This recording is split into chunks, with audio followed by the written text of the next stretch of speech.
Hello, good morning to student.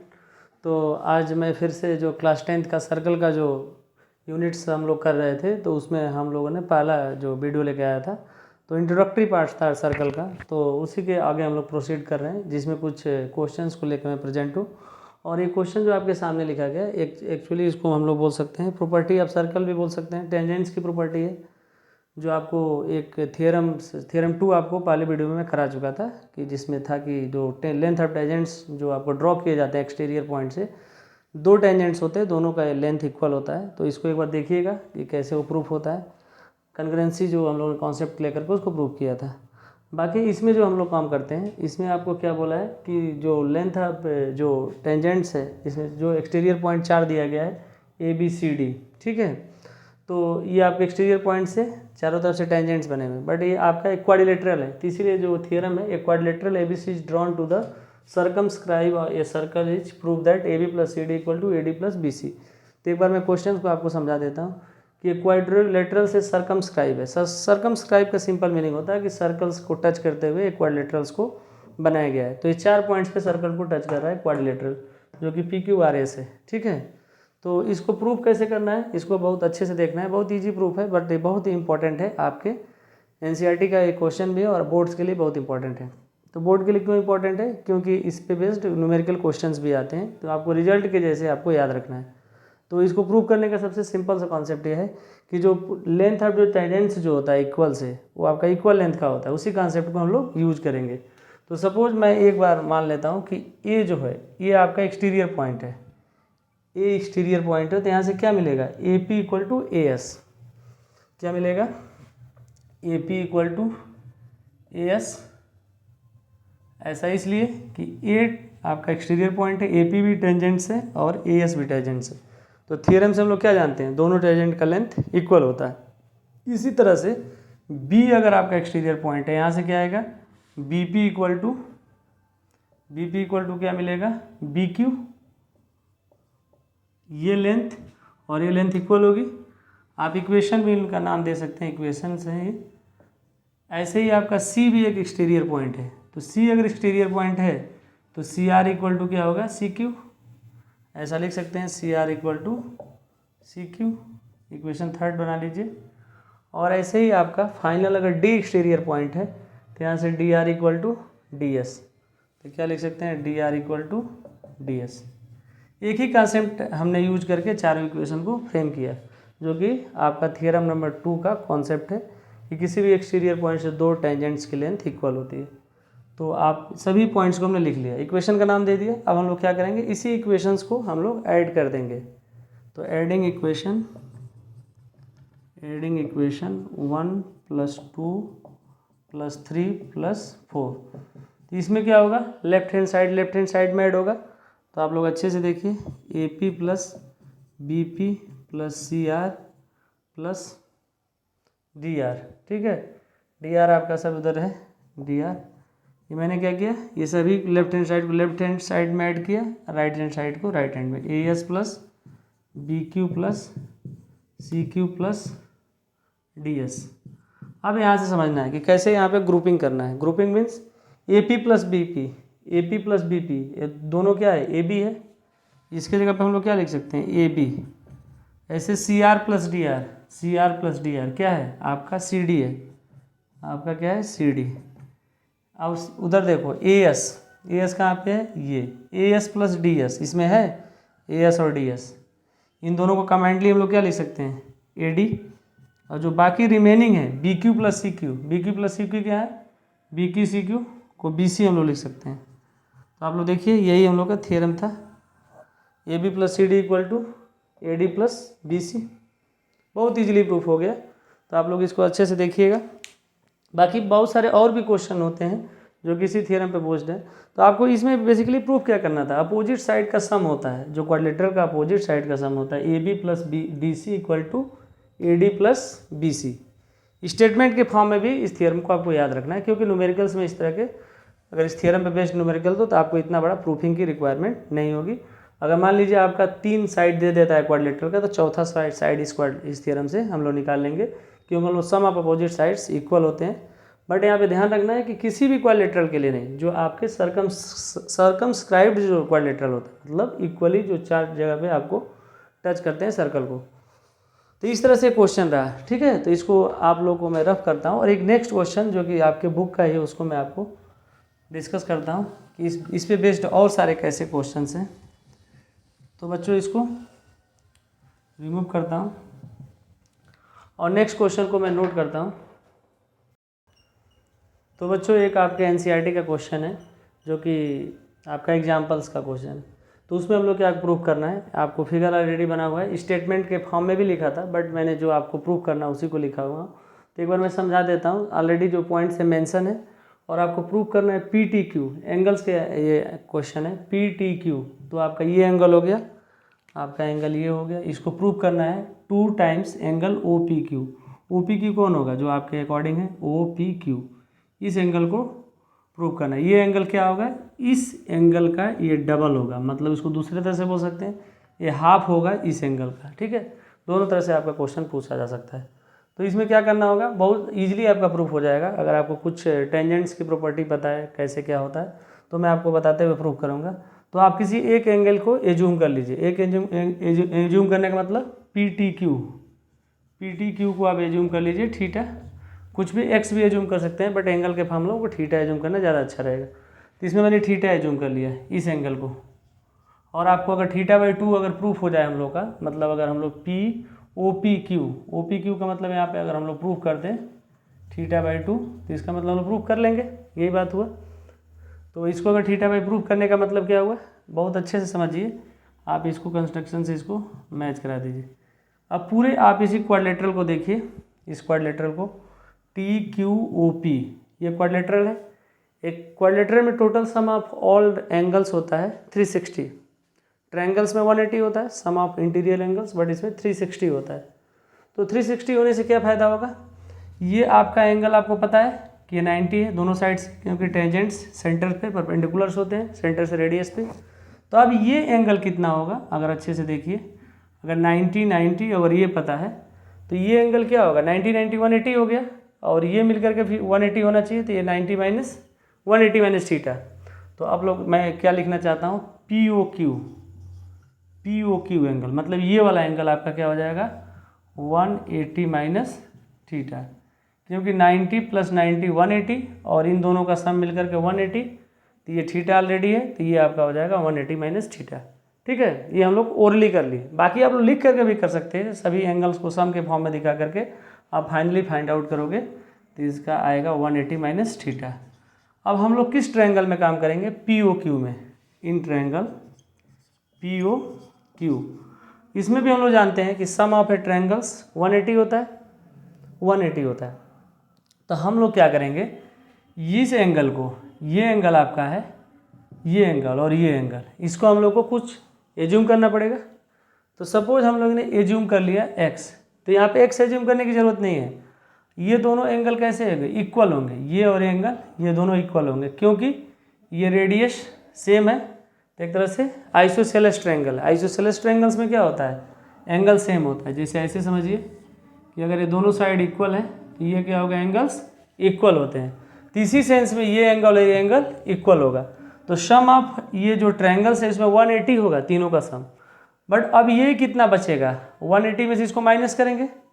अगर मैं बात करूं angle P plus Q combinedly मैं बात करूंगा, कंबाइंडली मैं निकालूं P प्लस Q, तो क्या मिलेगा, 180 माइनस में से क्या माइनस करना पड़ेगा, 180 माइनस थीटा, क्योंकि 180 माइनस थीटा हम लोग फाइंड आउट कर लिए। तो यहाँ से क्या होगा, 180 माइनस 180 प्लस थीटा, ये कैंसिल हो जाएगा। तो angle P plus Q, angle P actually इसको लिखना ठीक नहीं है, इसको मैं यहाँ पे लिख लेता हूँ OPQ ज़्यादा अच्छा रहेगा लिखना, OPQ, क्योंकि यहाँ पे प्रूफ करना है। OPQ, इसको लिख लीजिए OQP। तो यहाँ पे भी लिख लीजिए OPQ प्लस OQP, मतलब इन दोनों का सम कितना आ गया, थीटा, इन दोनों का सम थीटा होगा। और आप जानते हो कि दोनों एंगल कैसे है, इक्वल है। तो OPQ जो लिखा है उसी की जगह पर हम लोग लिख सकते हैं फिर से OQP की जगह पर OPQ, फिर से 2 टाइम इक्वल टू थीटा। तो तो यहाँ से 2 टाइम्स ओ पी क्यू हो जाएगा इक्वल टू थीटा हो जाएगा। तो ओ पी क्यू कितना हो जाएगा, थीटा अपॉन 2। ठीक है, यही प्रूफ करना था। तो ईजिली प्रूफ हो गया कि ये एंगल जो होगा इस एंगल का हाफ होगा। तो उसके लिए हमने स्टेप्स क्या फॉलो किया, पहले सेंटर का एंगल फाइंड आउट कर लिया इस क्वाड्रिलेटरल के प्रॉपर्टी से, क्योंकि ऑलरेडी 90 थे 180, अब प्लस इन दोनों को भी मिल करके 180 होना था, तो ये थीटा था, तो ये 180 माइनस थीटा। अब मैंने इस ट्रायंगल्स में फाइंड आउट किया पी क्यू ओ में ट्रायंगल्स में। तो इन दोनों मैं बोला था कि ये दोनों एंगल्स क्या होंगे, इक्वल होंगे, क्योंकि ये दोनों सेम लेंथ का है और बाकी ये एंगल पता था। तो ये तीनों का एक लेंथ है जो सम होगा एंगल का 180 होगा। 180 में से मैंने इस एंगल्स को माइनस किया, तो ये आपका एंगल फाइंड आउट हुआ है, दोनों को इक्वल रख दिया, तो एंगल θ/2 आया। तो यही आपको प्रूव करना था। ठीक है, तो ये दोनों आपके जो क्वेश्चन थे काफ़ी इंपॉर्टेंट है और इसको आप लोग याद रखेंगे तो उससे फ़ायदा क्या होगा, अगर ये एंगल दिया रहेगा एंगल्स के फॉर्म में, सपोज 90 दिया, तो ये आपका डायरेक्टली 45 हो जाएगा। अगर थियरम नहीं है भी याद है तो हम लोग प्रॉपर्टी भी लगा करके कर सकते हैं। तो ये आपका 2 क्वेश्चंस रहे। एक क्वेश्चन और आपके एनसीईआरटी के कराता हूँ, तब तक इसको नोट करिए। तो बच्चों मैं एक क्वेश्चन आपके सामने मेंशन किया हूँ, जो सभी चीज़ें इसमें दी गई है क्वेश्चंस में। तो आपको देखना क्या है कि लेंथ आपका टीपी का पूछा गया है। मैं आपको एक बार अच्छे से समझाता हूँ। टीपी मतलब आपको लेंथ ऑफ टेंजेंट्स पूछा गया और आपके ये एनसीईआरटी का एग्जाम्पल है। तो इसके कई सारे मेथड होते हैं, लेकिन मैं आपको ईजीएस्ट मेथड बताऊंगा और आप लोग को एक बार में ही समझ में आएगा। तो टीपी का लेंथ निकालने के लिए, और जो 8 सेंटीमीटर है, जो 8 सेंटीमीटर लेंथ आपको दिख रहा है, ये एक्चुअली पी क्यू का लेंथ है। पी क्यू यहाँ पे क्या है, पी क्यू एक तरह से क्या है, कॉर्ड है।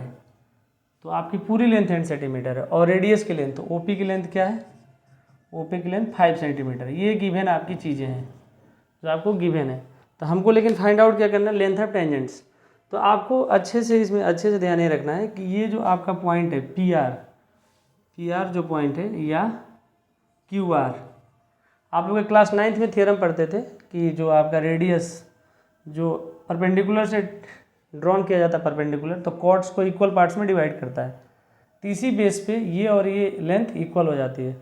तो ये क्या हो जाएगा, 4 सेंटीमीटर। ये लेंथ क्या हो जाएगी, 4 सेंटीमीटर। इसका यूज करेंगे हम लोग।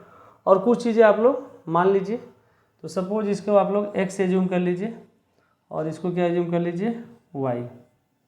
ठीक है, तो इससे क्या फ़ायदा होने वाला है, आप पाइथागोरस कई जगह पे लगा सकते हैं। और इस ये लेंथ कितनी हो जाएगी, 4, इतनी लेंथ जो मैं आपको लिखा हुआ। तो 2 ट्रायंगल्स पे एक बार देख लीजिए, P R O, triangle P R O में क्या होगा, पाइथागोरस लगा दीजिए।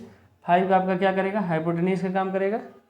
ठीक है, तो 5 जैसे ही हाइपोटेन्यूज का आपका काम करेगा तो आपको डायरेक्टली इसका आंसर आ जाएगा x² + 4² इक्वल टू 5 का स्क्वायर। तो यहाँ से x की वैल्यू आ जाएगी 5² - 4²। तो क्या निकल जाएगा, 25 - 16 तो 9। तो x की वैल्यू क्या आ गई, 3 आ गई। ठीक है, तो इससे अब फ़ायदा क्या होगा आपका, अब यहाँ देखिए, इस वैल्यू को पता चल गया आपको, ये वैल्यू आपकी पता चल गई, ये आपकी वैल्यू 3 है। आप चाहें तो ऐसे भी निकाल सकते थे, लेकिन मुझे ऐसा चाहिए y की वैल्यू पता चल जाए किसी तरह से। तो हम लोग क्या करेंगे, इन दोनों वैल्यू को ऐड कर देंगे, फिर इसमें टोटल में पाइथागोरस लगा सकते हैं पूरे को अगर लगाना है तो पहले इस ट्रायंगल में एक बार हम लोग पाइथागोरस लगा लेंगे, इस पूरे ट्रायंगल्स में x को मान करके और ये पूरे लेंथ को लेकर के। ठीक है, तो बच्चों इतना तब तक इस लेंथ को नोट करिए। तो बच्चों ये वाली वैल्यू हम लोगों ने 3 फाइंड आउट कर लिया। तो आप क्या करेंगे, इसको इससे हम लोग रिलेशन किसी तरह से डेवलप करेंगे। तो इसका रिलेशन 2 तरह से आ सकता है। एक तो आपको पूरे राइट एंगल ट्रायंगल्स में आएगा, पूरे राइट एंगल ट्रायंगल्स में, तो ये आपका है राइट एंगल का, एक इसमें आपका रिलेशन मिलेगा। ठीक है, तो मैं इसको समझाता हूँ कैसे लिखेंगे 2 तरह से इस पॉइंट को। x की वैल्यू 3 फाइंड आउट करना बहुत ईजी था। तो अब हम लोग को टीपी फाउंड आउट करना है। तो टीपी के लिए क्या करेंगे, हम लोग 2 ट्रायंगल्स लेंगे, दोनों अलग अलग ट्रायंगल्स कैसे होंगे थोड़ा अच्छे से आप लोग देखना पड़ेगा। एक बार टीपीयू ट्रायंगल्स कौन है, जो फुल ट्रायंगल है। फुल ट्रायंगल मतलब y भी है, इसमें x भी है। x मत मानिए, इसको कुछ और क्वांटिटी मान लीजिए, z मान लीजिए, z मानने में कोई प्रॉब्लम नहीं है। तो क्या करेंगे, यहाँ पे क्या लिखेंगे, y + 3 का होल स्क्वायर इक्वल टू क्या लिखेंगे, y + 3 का होल स्क्वायर। और ये राइट एंगल है ना, तो y + 3 का होल स्क्वायर + 5² + z²। ठीक है, इसका स्क्वायर प्लस इसका स्क्वायर, ये z है 2 नहीं है। ये एक हम लोग काम कर लिए। अब इस ट्रायंगल में काम करेंगे। ये आर पी टी में, टी पी आर लिख सकते हैं, टी पी आर में। अब यहाँ पे अच्छे से ध्यान रखें, यहाँ पे तो परपेंडिकुलर ये था पूरे वाले ट्रायंगल्स में, इसमें परपेंडिकुलर ये है, ठीक है। तो अब इसको कैसे लिखेंगे, इसको लिखना बहुत इंपॉर्टेंट है, y square plus 4 square equal to Z square, ठीक है। अब सब्सट्रैक्ट कर देंगे, अब ज़्यादा कुछ काम नहीं बचा है, इक्वेशन 1 2 से सब्सट्रैक्ट करेंगे। सब्सट्रैक्ट जैसे करेंगे तो एक बार सब्सट्रैक्शन को लिख देता हूँ, y + 3 का whole square minus y square minus 4 square, ठीक है, इक्वल टू जेड स्क्वायर से जेड स्क्वायर कैंसिल हो जाएगा। एक्चुअली वाई स्क्वायर इसमें हम लोग को मिलेगा। अच्छा, जेड स्क्वायर आपका उधर था, तो सब्सट्रैक्शन करें तो जेड स्क्वायर कैंसिल हो तो वाई मिल जाएगा, तब भी हम लोग निकाल सकते हैं। अच्छा है तो आप लोग ऐसा सब्सट्रैक्शन करिए तो जेड स्क्वायर इसमें रिमेनिंग बच जाए। तो हम लोग ये काम कर सकते हैं, जेड स्क्वायर को इधर लिखना चाहिए था, वाई स्क्वायर को उधर लिखना चाहिए था, तो उससे कोई आपका प्रॉब्लम नहीं है। या तो जेड स्क्वायर की वैल्यू वाई स्क्वायर की वैल्यू इसमें से रख सकते हैं, तो जैसा आप लोग को पसंद है। मैं तो सब्सट्रैक्शन कर रहा हूँ, तो y + 3 का whole square minus y square minus 4 square equal to 5 square plus z square minus z square, ठीक है। यहाँ से y की वैल्यू निकलेगी तो उससे भी कोई प्रॉब्लम नहीं होगी। तो यहाँ से जेड स्क्वायर कैंसिल हो जाएगा, जेड स्क्वायर कैंसिल। यहाँ से y + 3 का होल स्क्वायर, देखिए थोड़ा अच्छे से, वाई स्क्वायर प्लस आपका 9 प्लस 6y माइनस 16, ठीक है, 16 इसमें से आपने माइनस किया है, उसके बाद आपका इक्वल टू 5 का स्क्वायर। तो यहाँ से भी आपका कुछ ना कुछ कैंसिल होगा, y square plus 9 plus 6y minus y square इसमें था, मिसिंग था, माइनस वाई स्क्वायर, ठीक है। तो ये कैंसिल हो जाएगा और यहाँ से 6y इक्वल टू क्या हो जाएगा, 25 प्लस 16 माइनस ये आपका 9 हो जाएगा, ठीक है, माइनस 9, 25 प्लस 16, तो यहाँ से क्या मिल जाएगा आपका, हो जाएगा 39, 39 में से अगर 9 जाएगा माइनस तो 30, तो y इक्वल टू 30/6, तो y की वैल्यू क्या आ गई, 5 आ गई। ये 5 मिल गया, 8 हो गया, 8 हो गया, ठीक है। तो आपका y की वैल्यू टोटल 8 हो गई। अब 8 + 3 11 हो जाएगा, 11 हो जाएगा ना। 11 से फिर आपको 25 में से माइनस कर देंगे 11, अब इसका दोनों का स्क्वायर करके इसको दोनों को ऐड कर देंगे। इतना तो नोट कर लिए, तो आगे बताता हूँ। तो बच्चों आपने नोट किया, तो मुझे लगता है कि y की वैल्यू में थोड़ा करेक्शन करना पड़ेगा, क्योंकि यहाँ पे ट्रांसफ़र में थोड़ा प्रॉब्लम हुई। 25 + 16 होता है आपका 41 और 9 माइनस करेंगे तो कितना हो जाएगा, 41 में से 9 माइनस करेंगे 32, तो 6y इक्वल टू क्या आ जाएगा आपका, 6y इक्वल टू, ऊपर मैं लिखता हूँ हटा करके, 6y इक्वल टू 32 आएगा। तो इससे y की वैल्यू मिल जाएगी, 6y इक्वल टू 32 आ गया, तो y इक्वल टू क्या आ गया, 32/6, तो 16 आप डिवाइड कर सकते हैं 2 से, 16/3, y की वैल्यू आ गई आपकी, इसकी वैल्यू आ गई 16 स्क्वायर। अब आप इसको निकाल सकते हैं जेड स्क्वायर का, तो अब इसमें फिर वही वाला इक्वेशन में रख दीजिए, इस वाले में भी रख सकते हैं। अब मैं मानता हूँ कि इसमें रख दी इक्वेशन 2 में, तो Y square plus 4 square equal to Z square, Z ही हम लोग फाइंड आउट करना है, जेड ही है, तो वाई की वैल्यू रख दीजिए। वाई की वैल्यू रखेंगे 16/3 का होल स्क्वायर, तो बहुत ईजिली आ जाएगा 16/3 का whole square plus 4 square equal to Z square. थोड़ा सा इसको सॉल्व कर लेते हैं, तो 16 × 16/9 plus 16 equal to Z square. यहाँ पे 1 एलसीएम ले लीजिए, 1 एलसीएम लेने पर 9 यहाँ पे हो जाएगा, 9 1 का एलसीएम 9 होगा, 1 नहीं sorry, equal to Z square, यहाँ पे है जेड स्क्वायर, तो ये तो 16 × 16 ही होगा, प्लस 9 16 9 का कितना होता है 144, ठीक है, ठीक होता है। अब दोनों को ऐड करेंगे तो 256 plus 144/9 equal to Z square है, तो ये दोनों ऐड करेंगे तो 400 हो जाएगा अपॉन 9 जेड स्क्वायर। तो जेड का मतलब होता है दोनों अंडर रूट में चला जाएगा, 400/9, यहाँ से 20 ऊपर से आ जाएगा और नीचे से 3 आ जाएगा। इस तरह से क्वेश्चन आ जाएगा 20/3। तो इस तरह से आपका 2 पाइथागोरस थ्योरम को अप्लाई करना था, एक बार पूरे फुल ट्रायंगल्स में और एक बार कॉर्ड वाले ट्रायंगल्स में, और एक्स वाई कैसे आप एज्यूम कर सकते हैं, फिर उसकी वैल्यू रखना पड़ता है। तो ये आपके कुछ 3 क्वेश्चन जो थे काफ़ी इंपॉर्टेंट थे, और इसी पे बेस्ड और सारे क्वेश्चन हैं जिसको आप लोग करिएगा। तो थैंक यू बच्चों।